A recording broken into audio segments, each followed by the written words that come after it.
Okay, in this part, I'm going to talk to you about the different types of urinary incontinence. So in general, what is urinary incontinence? That is when you pee yourself and you didn't mean to or you didn't want to. There are three main types of urinary incontinence. There is stress urinary incontinence, there is urge urinary incontinence, and then there is mixed urinary incontinence. So what is stress urinary incontinence?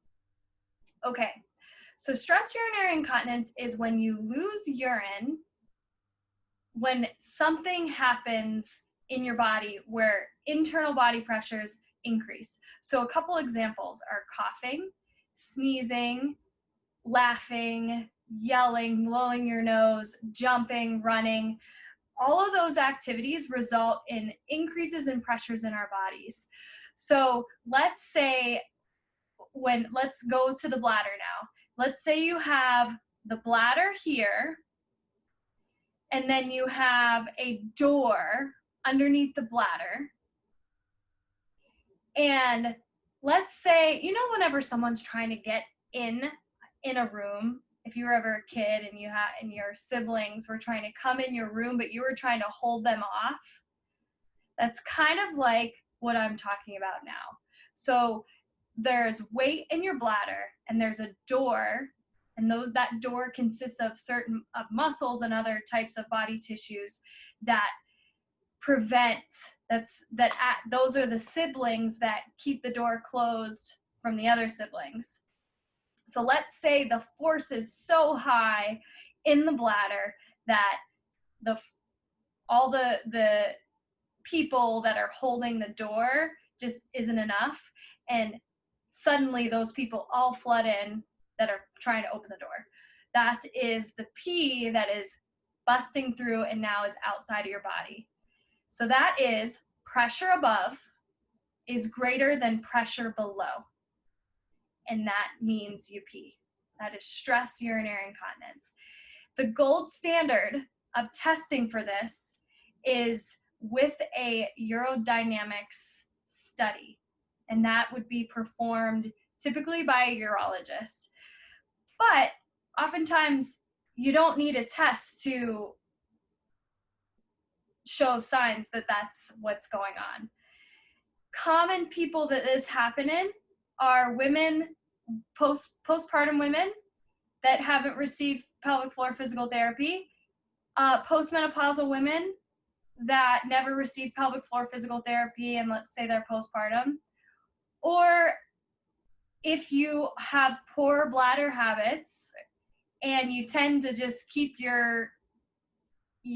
you don't pee enough and you like to do explosive activities, and let's say your pelvic floor is weak, that could be a reason for stress urinary incontinence.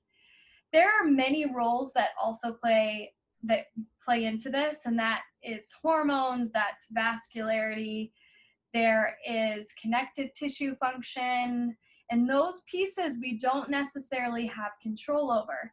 So when we're trying to identify what kind of incontinence someone has and how we're going to solve that issue, we have to basically identify the pieces that we can control and the pieces that we can't control. Now, I talked about stress urinary incontinence. What is urge urinary incontinence? So basically, if you've ever heard or seen a commercial on overactive bladder, that's a great fancy term for that.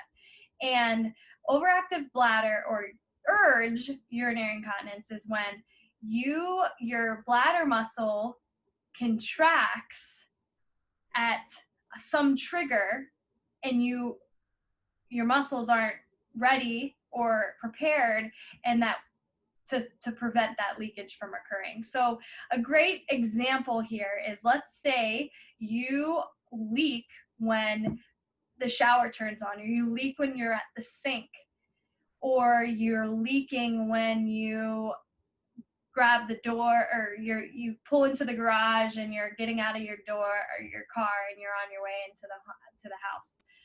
That is an example of an urge trigger, and it's resulting in bladder leakage or urinary leakage. So what do we do for that? Well, I love treating all of this, but this is super fun to treat because it's kind of like a video game, uh, or it's kind of like dog training. That you take your dog out almost the same time every day, and you're in you basically get on a schedule with your dog. Well, that's what we do for urge urinary incontinence.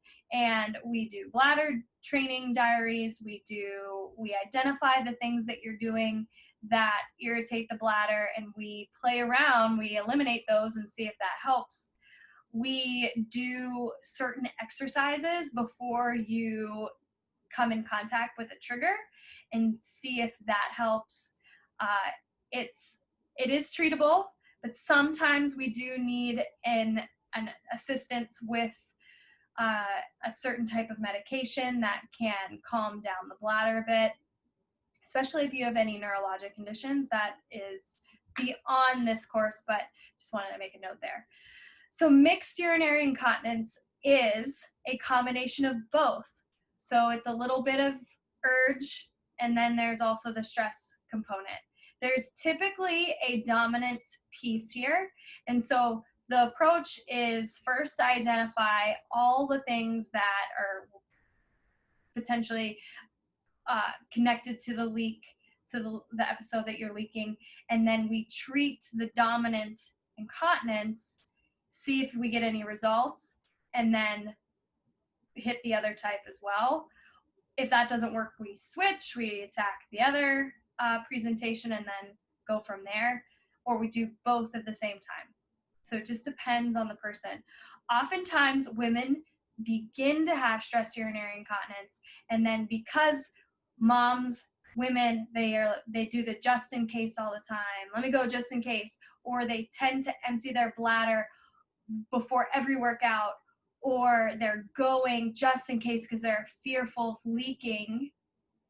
Then they create an urge incontinence situation.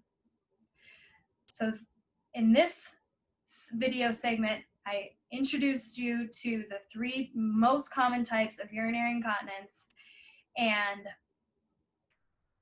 how we attack each of those.